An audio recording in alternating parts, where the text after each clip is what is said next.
Que Dios nos bendiga, hermanos amados, en esta preciosa mañana. Es una bendición saludarles en el amor de nuestro Señor Jesucristo, a quien le damos la honra, la gloria y la alabanza hoy y siempre, porque Él la merece. De Él es, a Él le pertenece.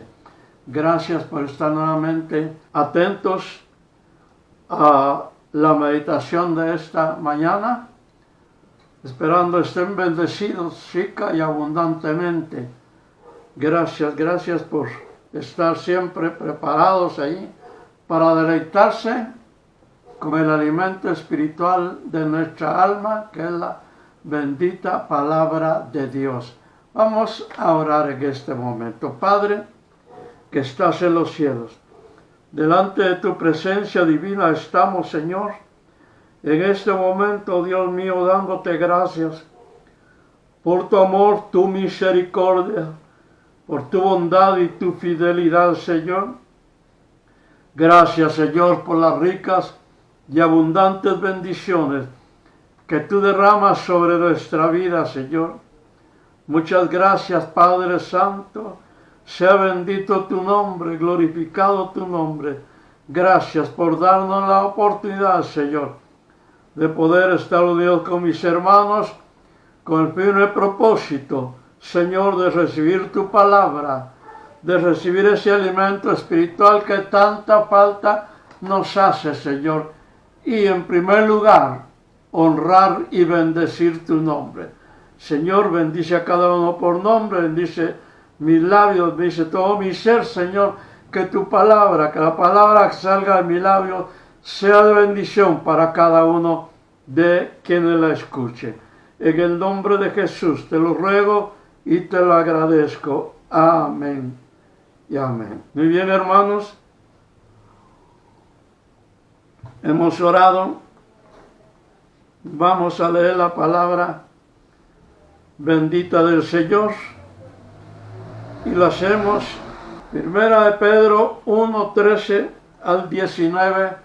Vamos a leer.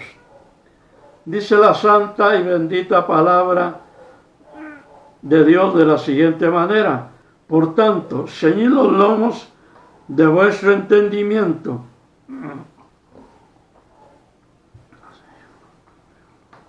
sed sobrios y esperad por completo en la gracia que se os traerá cuando Jesucristo sea manifestado. Como hijos obedientes, no os conforméis a los deseos que antes teníais, estando en vuestra ignorancia, sino como aquel que os llamó es santo, sed también vosotros santos en toda vuestra manera de vivir. Porque escrito está: sed santos, porque yo soy santo. Aleluya. Y si invocáis por Padre a aquel que sin acepción de personas juzga según la obra de cada uno, conducíos en temor todo el tiempo de vuestra peregrinación, sabiendo que fuisteis rescatados de vuestra vana manera de vivir, la cual recibiste de vuestros padres, no con cosas corruptibles como oro o plata, sino con la sangre preciosa de Cristo, como de un cordero sin mancha y sin contaminación. Ahí nomás, hermanos. Muy bien. Antes de predicar, les recuerdo que el día de ayer sábado fue el ayuno nacional. Ayuno que pidió el señor presidente para que toda Guatemala estuviera clamando, orando al Señor. Si usted no se acordó, pues entre semana tome un día para ayunar por nuestro país y por el mundo entero. Muy bien, hermanos. El tema del mensaje de esta mañana es la vida que agrada a Dios. ¿Cuál es la vida que agrada a Dios? Muy bien, en la introducción tengo esto. Como cristianos debemos de ser agradables a las demás personas. El apóstol Pablo dejó escrito en Filipenses 4:5, vuestra gentileza sea conocida de todos los hombres. Al aconsejar el apóstol Pablo que la gentileza de los cristianos sea conocida de todos, da a entender que nosotros debemos de conducirnos delante de los demás con respeto, con amabilidad. Cuando saludamos, cuando damos los buenos días, lo hagamos sinceramente y que la gente vea que en nosotros hay un cambio. Por eso dice, vuestra gentileza sea conocida de todos los hombres. Al decir todos los hombres, da a entender de todos los seres humanos con los que nosotros nos relacionemos, que saludemos con educación, que en cualquier cosa nosotros seamos prudentes, educados, humildes, sinceros delante de los demás. Si nosotros delante de las personas tratamos de agradarlas, cuanto más lo debemos de hacer con nuestro Señor. Si Él es nuestro Padre Celestial, Él es nuestro Señor, nuestro Dios Todopoderoso. Si agradamos a los humanos, tratemos por todos los medios de agradar a Dios. ¿Cómo agradar a Dios? Surge la pregunta. ¿Cómo agradar a Dios? Viviendo en obediencia a su palabra.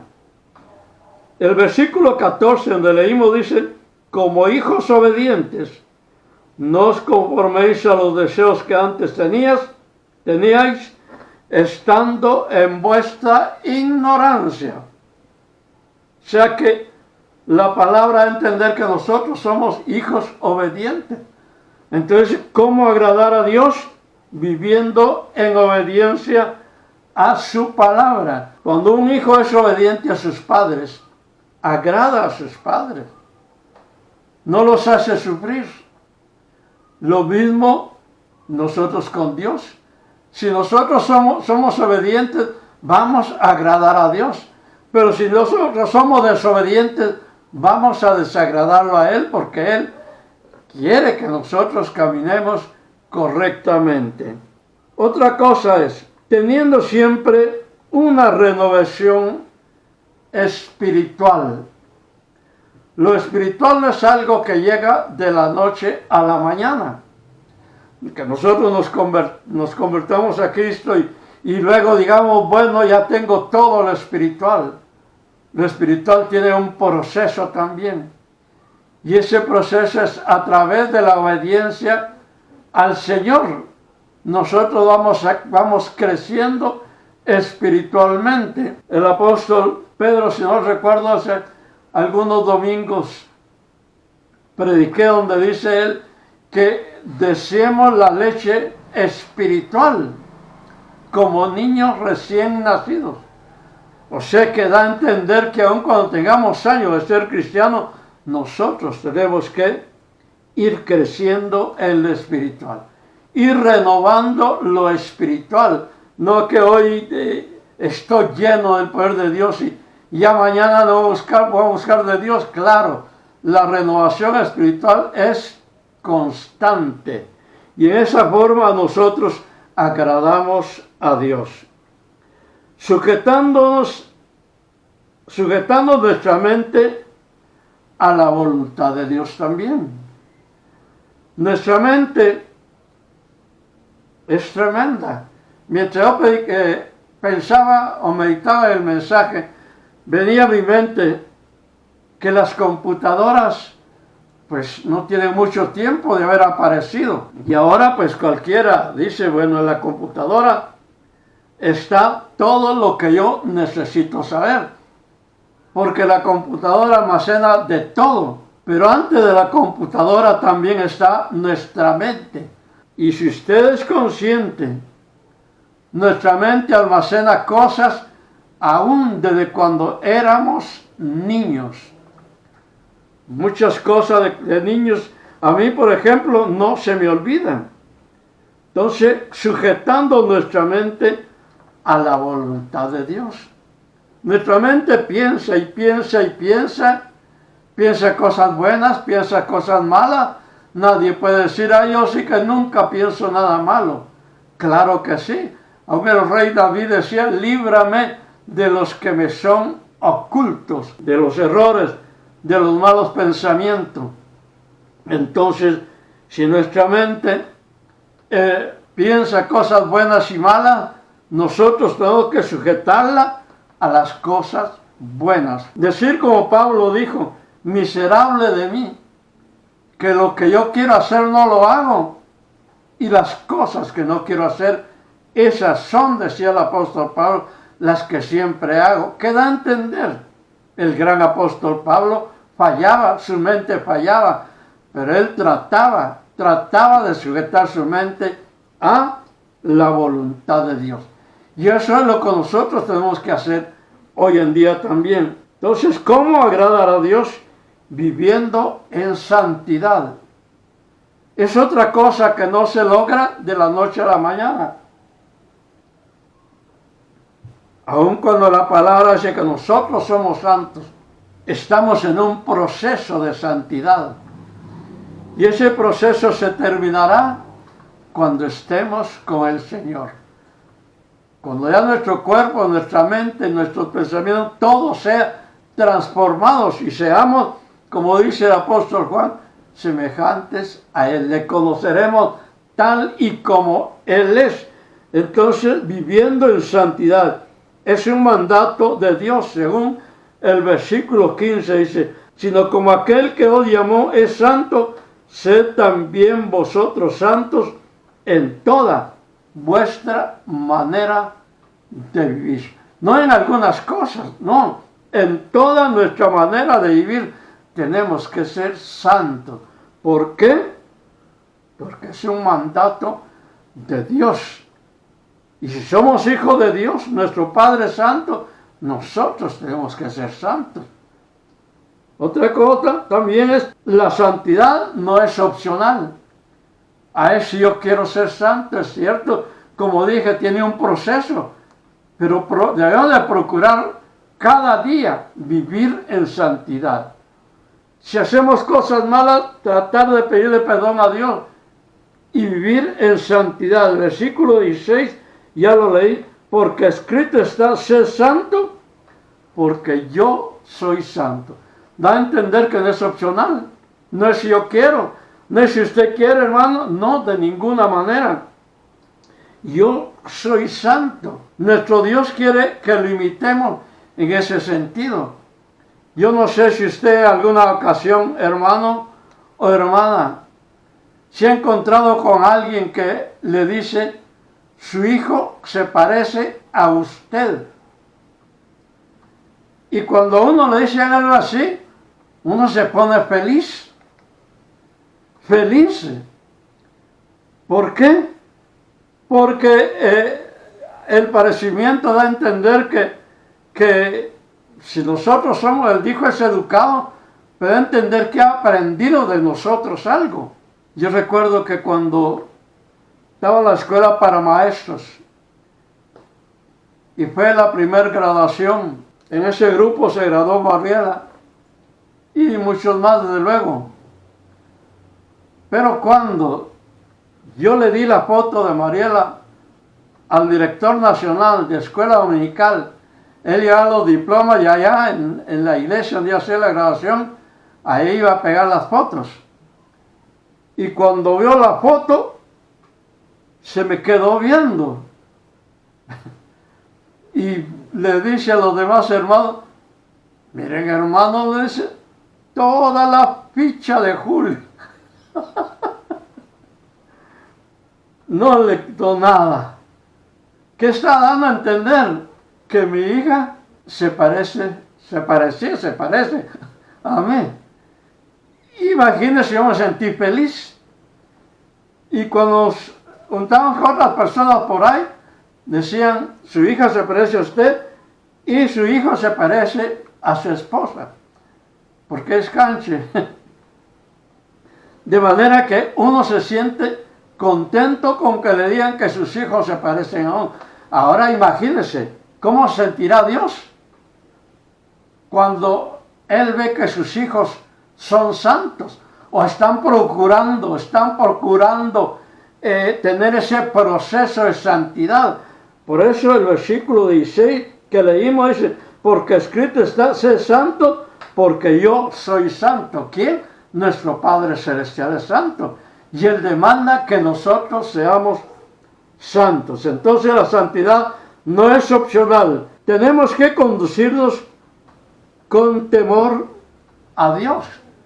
Versículo 17 dice, y si invocáis por Padre a aquel, sin acepción de personas, juzga según la hora a cada uno, conducíos en temor todo el tiempo de vuestra peregrinación. Entonces, el temor a Dios es la otra de las formas en que nosotros podemos agradarlo, dejando nuestra vana manera de vivir. Hay lugares donde hay hermanos que todavía hablan palabrotas feas y luego están cantando y danzando y todo. No, tenemos que tener cuidado. No somos perfectos, ya lo he dicho. Yo cometo errores, usted comete errores, todos cometemos errores, pero estamos buscando la santidad. Estamos buscando cómo agradar a Dios. Entonces tenemos que dejar nuestra vana manera de vivir. Es un repaso, hermanos, cómo agradar a Dios, viviendo en obediencia a su palabra, teniendo siempre una renovación espiritual, sujetando nuestra mente a la voluntad de Dios, viviendo en santidad, porque es un mandato de Dios. La santidad no es opcional, ya lo mencioné, tenemos que conducirnos con temor a Dios, dejando nuestra vana manera de vivir. ¿Cuesta? Claro que cuesta un poco. Ser cristiano verdadero cuesta un poco. Ser cristiano así, conformista, no cuesta. Pero hay un peligro, porque llegará un día en que tendremos que entrar cuentas y ahí nos puede pasar lo de las 5 vírgenes insensatas. De manera, hermanos, que tratemos de agradar a Dios con nuestra vida, y si nos enojamos, pidámosle perdón a Dios. Si cometemos errores, pidámosle perdón a Dios, que Él es amplio en perdonar. Que Dios nos bendiga, hermanos. Gracias por su atención. Les recuerdo que dentro de 8 días tenemos Santa Cena, y entonces no hacer ayuno nacional, sino que ayuno de todas las asambleas. Santa Acción tiene que estar en ayuno, por lo menos a mediodía, o a la hora que tomamos la Santa Cena, pero hay que ofrecer un ayuno. Que Dios nos bendiga. Gracias por su atención. Les amo mucho, los bendigo en el nombre del Señor. No se olviden los jueves, ya cerca estamos de llegar a realizar los cultos en el templo. Esperemos un poco más. Ya los diputados sacaron un decreto, creo le dice, donde autorizaron los cultos. Y el diputado que leyó esto dijo que no se va a impedir a los de la tercera edad asistir a los cultos, ni a los niños, que se había dicho que si le hacían media hora, después 1 hora. Pero él dijo que habían dispuesto con los demás diputados que no se va a poner un horario, solamente que seamos prudentes con el horario. No, o sea que no entender que no va a dar un horario a donde sujetarnos, pero sí nosotros tenemos que ser sabios para no abusar del tiempo que están dando. Además, los de la tercera edad pueden asistir a los cultos y los niños pueden asistir, pero van a estar con sus papás. O sea que el decreto está que por familia se van a sentar, unidas las familias. Yo creo que eso nos va a ayudar más porque los niños van a estar ahí con sus padres, no el culto de niños por de pronto. Después ya cuando se normalice, pues, desde luego se irá a como estábamos antes. Pero por de pronto las familias van a estar unidas con sus hijos. Vamos a poner sillas aparte a los papás y mamá y para los niños, y no van a estar separados por allá. Claro, otro grupo, otra familia va a estar separadita de esa con sus niños también, y así vamos a organizarnos bien con la ayuda de Dios. Pero también dijo el diputado que estaba autorizado siempre y cuando el color del semáforo lo permitiera. Por supuesto, en ese sentido estaban un poquito problemados, porque Guatemala es el lugar más contaminado, está en rojo. Pero poco a poco van a ir dando permiso. Tengamos paciencia, prepárese con coros, con himnos, porque sí vamos a cantar coros. Por ejemplo, que hagamos el servicio de 1:15. De eso acá nos va a alcanzar el tiempo. Que Dios les bendiga. Gracias por su atención.